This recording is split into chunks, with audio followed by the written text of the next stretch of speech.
The story revolves around Evelyn Gosling, a 34-year-old English professor at Briarcliff Community College, and Zane Holloway, a troubled yet gifted freshman student with dreams of becoming a writer. Evelyn, admired for her intellect and engaging lectures, had a hidden vulnerability: her deep emotional scars, need for validation, and a history of inappropriate relationships, including a scandalous affair with her married thesis advisor. Zane, a sensitive and imaginative young man from a working-class background, struggled academically but displayed brilliance in writing and literature. What began as a mentorship between teacher and student gradually transformed into a complex and inappropriate emotional and physical entanglement. Evelyn saw Zane as a chance to recapture her lost youth and to feel adored and needed, while Zane viewed her as a gateway to the world he aspired to be a part of. Their relationship, built on manipulation, unmet emotional needs, and blurred boundaries, set the stage for a descent into obsession and eventually violence. Investigators later uncovered how their connection evolved into a toxic bond driven by power imbalance, emotional dependency, and psychological manipulation. Their fates became inescapably intertwined, with Zane's pursuit of creative fulfillment and Evelyn's desperate need for control pushing them toward a tragic end. The case became a chilling reminder of how authority, trust, and vulnerability, when corrupted, can lead to devastating consequences. Ultimately, the dynamic between Evelyn and Zane was not one of mutual affection, but of exploitation disguised as mentorship, culminating in betrayal and murder. The affair between Evelyn Gosling and Zane Holloway began subtly, initially framed as academic mentorship. Evelyn offered Zane extra attention under the pretense of helping him develop his writing. Their one-on-one meetings outside class became more frequent and personal, taking place in Evelyn's office, at quiet cafes, and eventually her apartment, far beyond the bound of teacher-student relationship. Zane, still impressionable and craving validation, was drawn to Evelyn's sophistication and encouragement. Evelyn flattered his intellect, compared his talent to literary greats, and fed his ego, grooming him emotionally. Their relationship escalated into a physical affair, which they both knew was unethical and dangerous, but neither could or wanted to stop. Evelyn crafted elaborate lies to keep the relationship hidden. She told friend Zane was a family friend she was tutoring and kept her professional image intact at work. Zane, meanwhile, began to drift away from his peers. He avoided social events, grew more isolated, and confided in no one, entirely consumed by his attachment to Evelyn. The secrecy and thrill added to the intensity, but also created a volatile emotional environment. Evelyn was jealous and controlling, while Zane grew conflicted and unstable. As the relationship deepened, so did the imbalance. Evelyn began interfering with Zane's decisions, discouraging him from dating girls his age and pushing him to write stories that mirror their affair. The secrecy started affecting Evelyn's performance at work and Zane's grades. Faculty members noticed changes in Zane's behavior. His once bright enthusiasm became erratic and moody. Despite these red flags, no one stepped in, partly due to Evelyn's respected status at the college and Zane's unwillingness to speak out. The affair, born from secrecy and manipulation, became a ticking time bomb, intensified by Evelyn's obsessive behavior and Zane's increasing inner turmoil. As the illicit relationship progressed, Evelyn Gosling's emotional hold on Zane Holloway deepened. What started as mentorship had evolved into full-blown emotional manipulation and psychological control. Evelyn's feelings for Zane morphed into a dangerous obsession. She began treating him less like a student and more like a possession, often sending him possessive texts, demanding updates on his whereabouts, and accusing him of being unfaithful, even though he was just 19. Zane, once enthralled by the attention, started to feel suffocated. He became anxious and overwhelmed, unsure how to pull away without sparking Evelyn's anger or destroying his academic prospects. Evelyn became increasingly erratic and paranoid. She showed up unexpectedly at Zane's dorm, monitored his social media activity obsessively, and even intercepted messages from female classmates, believing they posed a threat. She began threatening emotional and professional consequences if Zane ever left her. She would hint at suicide, suggest she'd expose their relationship and ruin his life, or tell him he was nothing without her. Zane's mental health rapidly declined. He became withdrawn, plagued by stress, fear, and guilt. His performance at school dropped, and he began to exhibit signs of depression and paranoia. Friends and classmates who tried to reach out were met with vague excuses or cold deflections. No one knew the full extent of what was happening behind the scenes. Meanwhile, Evelyn became more brazen, sometimes touching Zane inappropriately at school or sending him suggestive notes during class. These risky moves showed how detached from reality she had become. As the pressure mounted, Zane started keeping a private journal where he documented his growing fear of Evelyn. He wrote that he felt trapped, stalked, and manipulated, but he was too afraid to come forward. Evelyn interpreted every attempt Zane made to distance himself as betrayal. Her behavior became more unstable, switching from tearful apologies to threats of vengeance. The emotional spiral turned the one secret affair into a toxic power struggle, one that was rapidly escalating toward a breaking point neither of them could control. Eventually, Zane Holloway decided to end the relationship, realizing the danger it posed to both his future and mental well-being. He began ignoring Evelyn's texts and calls, trying to cut ties quietly. Evelyn, already emotionally unstable and possessive, took this rejection as the ultimate betrayal. In her mind, she had sacrificed everything, her marriage, career, and reputation, for Zane. She started spiraling further, stalking him on campus, watching him from her car, and interrogating mutual acquaintances about his activities. She even hacked into his email, searching for evidence of a new love interest. When Evelyn discovered Zane had begun talking to a girl his age, she completely lost control. Her jealousy ignited into rage. She felt humiliated, discarded, and irrationally convinced that Zane had used her. She confronted Zane one last time in person, an encounter witnesses later described as heated and unsettling. Evelyn cried, screamed, and begged, while Zane stood his ground, insisting their relationship was over. Days later, Evelyn purchased a handgun, despite having no prior experience with firearms. She told the clerk it was for self-defense. But in reality, she had already begun planning something far more sinister. On the night of the incident, Evelyn waited outside Zane's apartment. When he returned home, she ambushed him in the hallway. A neighbor heard shouting. Evelyn accused Zane of ruining her life and betraying her love. In a matter of seconds, Evelyn pulled the gun and shot Zane multiple times, killing him on the spot.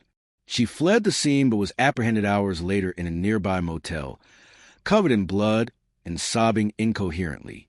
In her confession, Evelyn painted herself as a victim, claiming Zane manipulated her, used her for grades, and discarded her once he didn't need her anymore. The statement revealed her complete detachment from reality. The news of the murder shocked the community. A once respected teacher, now exposed as an abuser and killer, had not only destroyed a young man's life, but also tore apart her own family and career in the process. The tragedy sent ripples through the school and town, prompting investigations into how such a relationship was allowed to flourish under the radar. After her arrest, Evelyn was charged with first-degree murder, and the case quickly gained national media attention due to the scandalous nature of her relationship with a student.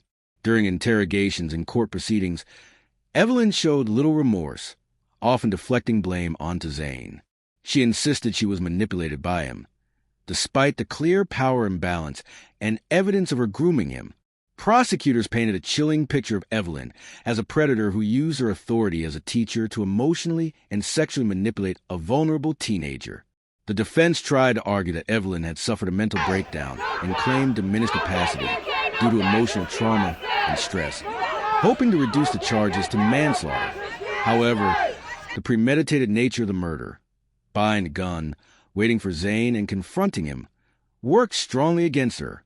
The jury saw it as a calculated, vengeful act rather than an impulsive breakdown. In court, Zane's family delivered heart-wrenching victim impact statements, describing how his future was stolen from him, how he had dreams of going to college, and how their lives had been shattered by Evelyn's actions. Evelyn was ultimately found guilty of first-degree murder and sentenced to life in prison without the possibility of parole. The case sparked intense public debate about teacher-student boundaries, institutional responsibility, and the handling of inappropriate relationships in schools. The school where Evelyn taught faced heavy criticism, with many questioning how her behavior went unnoticed or unreported for so long. As a result, new policies and reporting systems were implemented. The community held a candlelight vigil in Zane's memory, with hundreds attending to honor the young man whose life was tragically cut short. Evelyn's story became a chilling example of how obsession, power, and unchecked emotional instability can lead to devastating consequences and serve as a warning about the dangers of predatory behavior masked by authority. The media coverage exploded as details of the case emerged, particularly the disturbing dynamic between Evelyn and Zane. Headlines sensationalized the teacher-student affair turned deadly, fueling public fascination and outrage. News outlets, true crime podcasts, and online forums dissected every aspect of the story, from Evelyn's manipulation tactics to the school's failure to notice warning signs. The case reignited national discussions about child protection laws, the responsibility of educators, and the psychological damage caused by grooming. Psychologists and experts featured on talk shows emphasized that Zane had been a victim of grooming, regardless of the initial appearance of consensual involvement, given the inherent imbalance of power and maturity. In the aftermath, several schools across the country reviewed their protocols for teacher-student interaction. Background checks, digital communication monitoring, and mandatory training programs on boundary setting were strengthened. Evelyn's case also prompted legislative discussions in some states regarding stricter penalties for educators who engage in relationships with students, even if the student is above the age of consent. Meanwhile, social media debates revealed a troubling split. While many condemned Evelyn, some inappropriately romanticized or downplayed the affair, highlighting ongoing societal issues with how male victims of female predators are perceived. Advocacy groups use the case as a platform to raise awareness about male sexual abuse victims, pushing for more inclusive conversations and resources for young men in similar situations.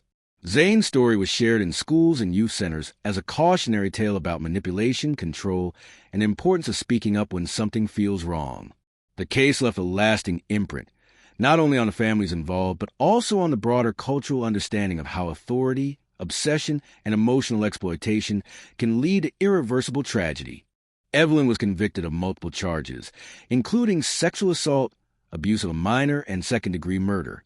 She received a lengthy prison sentence, effectively ensuring she would spend the rest of her life behind bars.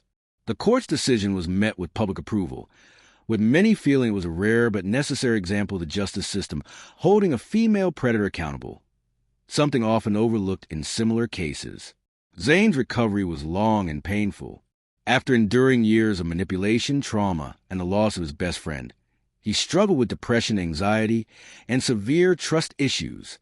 With support from his family and trauma counselors, Zane began the slow journey of reclaiming his life, eventually speaking publicly about his experience to raise awareness about grooming and male victimization. The tragedy profoundly affected both families. Noah's parents were devastated, forever haunted by their son's death. They started a foundation in his name, focused on educating youth about the dangers of coercive relationships and predatory behavior. Evelyn's family reportedly distanced themselves from her, unable to reconcile the woman they knew with the predator revealed during the trial. Her career, reputation, and personal relationships were completely destroyed. The school faced a wave of backlash and lawsuits for failing to notice and act on signs of inappropriate behavior. As a result, they implemented stricter oversight policies and training for staff on recognizing and reporting abuse.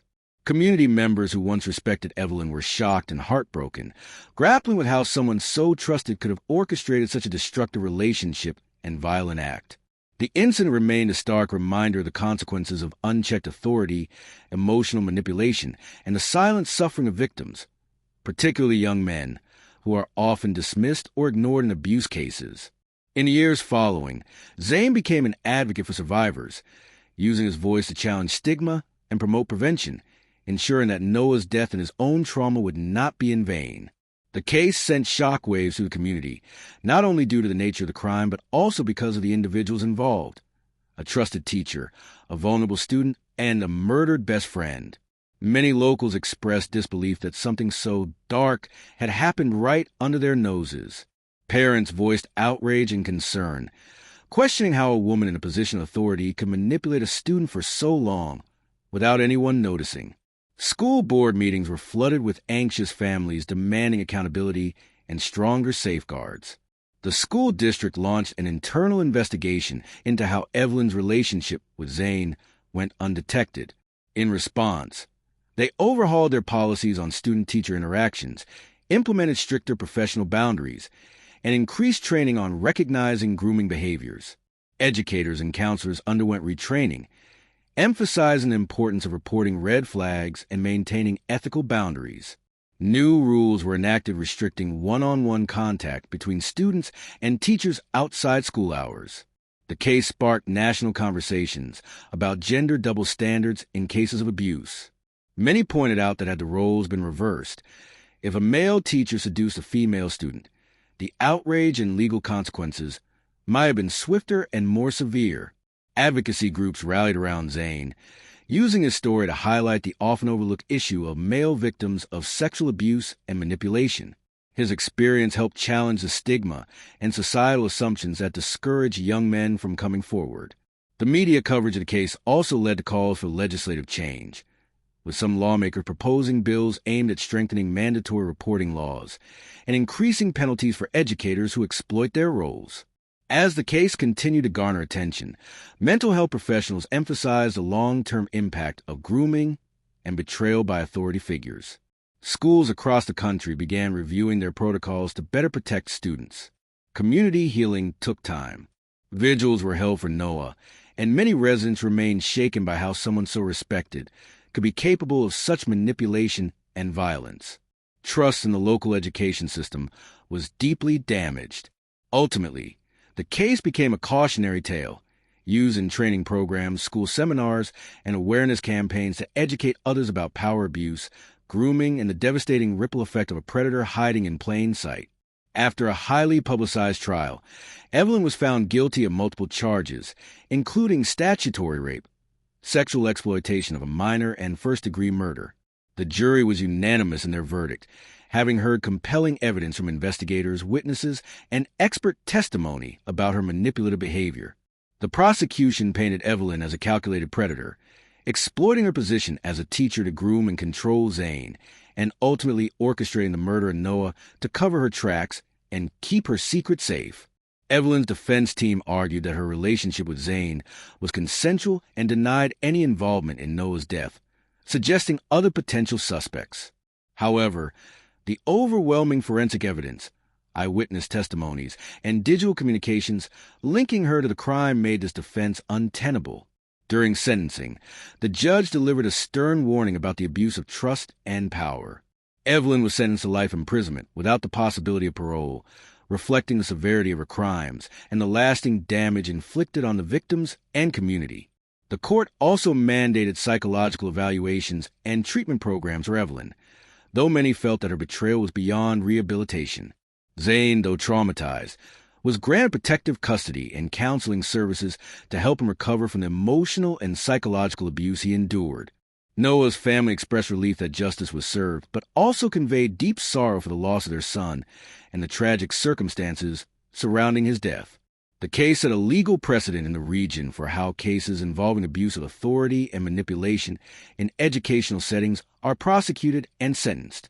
It underscored the necessity for rigorous background checks, monitoring, and swift action when allegations of misconduct arise in schools. The trial and sentencing received widespread media attention, sparking national debates on legal protections for minors and the responsibilities of educators. The investigation into the case intensifies as forensic evidence plays a crucial role in uncovering the truth. Key witness statements, particularly from Zane's roommate, provide significant insights that challenge Evelyn's initial alibi. Surveillance footage is reviewed and reveals inconsistencies with Evelyn's claims, further weakening her defense. Following a collection and analysis of these crucial pieces of evidence, authorities discover the body of Zane, confirming the worst fears. With the mounting evidence against her, Evelyn is arrested, marking the end of a tragic and disturbing chapter in this case.